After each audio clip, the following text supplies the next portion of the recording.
Am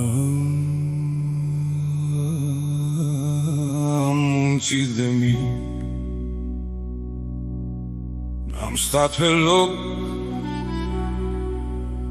cu mâinile goale și spatele în foc.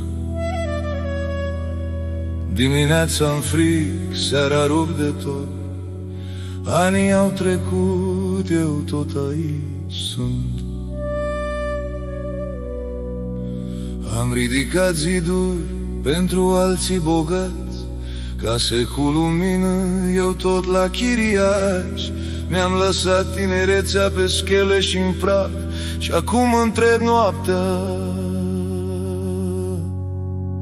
ce mi-a rămas. Am muncit o viață și n-am nimic, doar palme crăpate și un vis obosit. N-am cerut avere, n-am cerut palat, doar puțină liniște, n-am fost ajutat.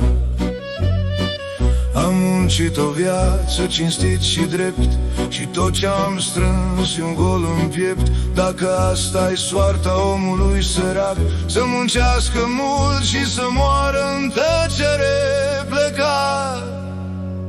Copilul mă întreabă: tată, de ce? Și-mi las ochii în jos, că n-am ce să-i spun eu, că lumea nu-i dreaptă, dar n-am curaj să-i strig visele înainte de ajuns. Șefii mei tineri îmi dau ordine reci, ei n-au bătături, eu n-am perechi. De vis am tăcut, de durere am râs, că bărbatul adevărat nu plânge, a zis. Am muncit o viață și n-am nimic, doar ani care dor și un timp risipit.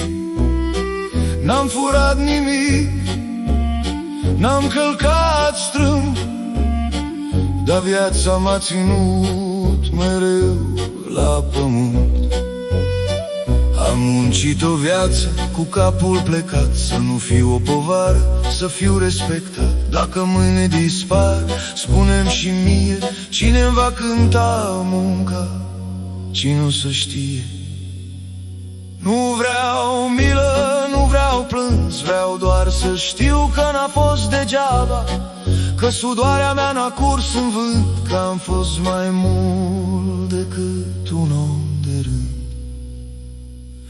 Am muncit o viață și n-am nimic, dar încă respir și încă ridic.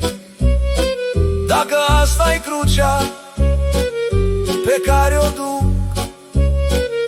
o duc în tăcere, dar n-o arunc. Am muncit o viață și poate n-am nimic, dar spune-le tuturor: am fost om cinstit.